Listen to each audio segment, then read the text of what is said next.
Ésaïe chapitre 28.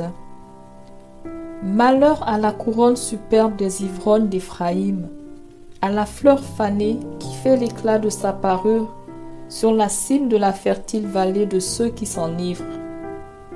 Voici venir de la part du Seigneur un homme fort et puissant, comme un orage de grêle, un ouragan destructeur, comme une tempête qui précipite des torrents d'eau. Il la fait tomber en terre avec violence. Elle sera foulée aux pieds, la couronne superbe des ivrognes d'Éphraïm. Et la fleur fanée, qui fait l'éclat de sa parure sur la cime de la fertile vallée, sera comme une figue hâtive qu'on aperçoit avant la récolte et qui, à peine dans la main, est aussitôt avalée. En ce jour, l'Éternel des armées sera une couronne éclatante et une parure magnifique pour le reste de son peuple. Un esprit de justice pour celui qui est assis au siège de la justice et une force pour ceux qui repoussent l'ennemi jusqu'à ses portes. Mais eux aussi, ils chancellent dans le vin et les boissons fortes leur donnent des vertiges. Sacrificateurs et prophètes chancellent dans les boissons fortes. Ils sont absorbés par le vin. Ils ont des vertiges à cause des boissons fortes. Ils chancellent en prophétisant. Ils vacillent en rendant la justice. Toutes les tables sont pleines de vomissements, d'ordures. Il n'y a plus de place. À qui veut-on enseigner la sagesse? À qui veut-on donner des leçons?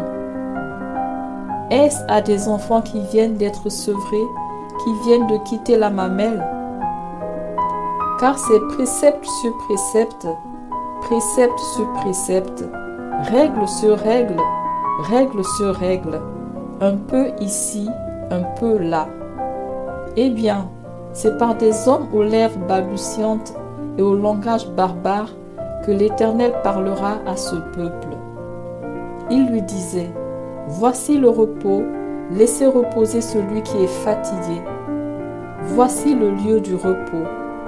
Mais ils n'ont point voulu écouter. Et pour eux, la parole de l'Éternel sera précepte sur précepte, précepte sur précepte, règle sur règle, règle sur règle, un peu ici, un peu là, afin qu'en marchant, il tombe à la renverse et se brise, afin qu'il soit enlacé et pris.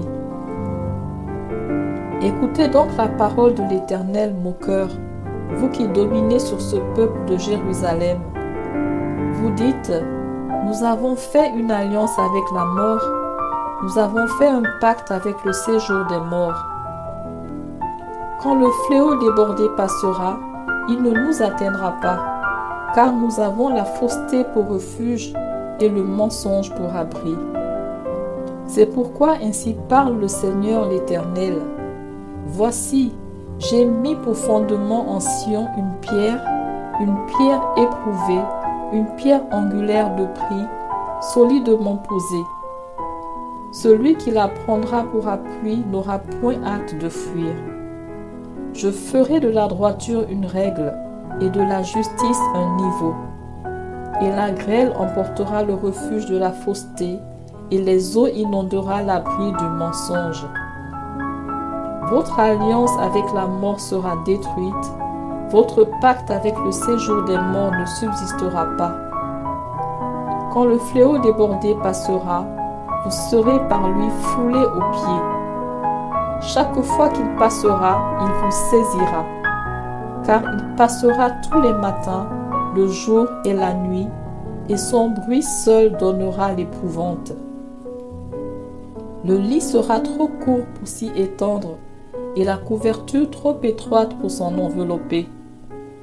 Car l'Éternel se lèvera comme à la montagne de Pératsim. Il s'irritera comme dans la vallée de Gabaon pour faire son œuvre étrange, pour exécuter son travail inouï. Maintenant ne vous livrez point à la moquerie, de peur que vos liens ne soient resserrés.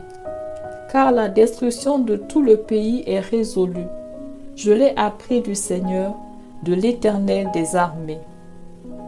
Prêtez l'oreille et écoutez ma voix. Soyez attentifs et écoutez ma parole.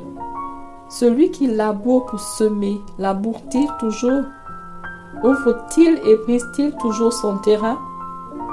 N'est-ce pas après en avoir aplani la surface qu'il répand de la nielle et sème du cumin avec le traîneau, et la roue du chariot ne passe pas sur le cumin? Mais on bat la nielle avec le bâton et le cumin avec la verge. On bat le blé, mais on ne le bat pas toujours.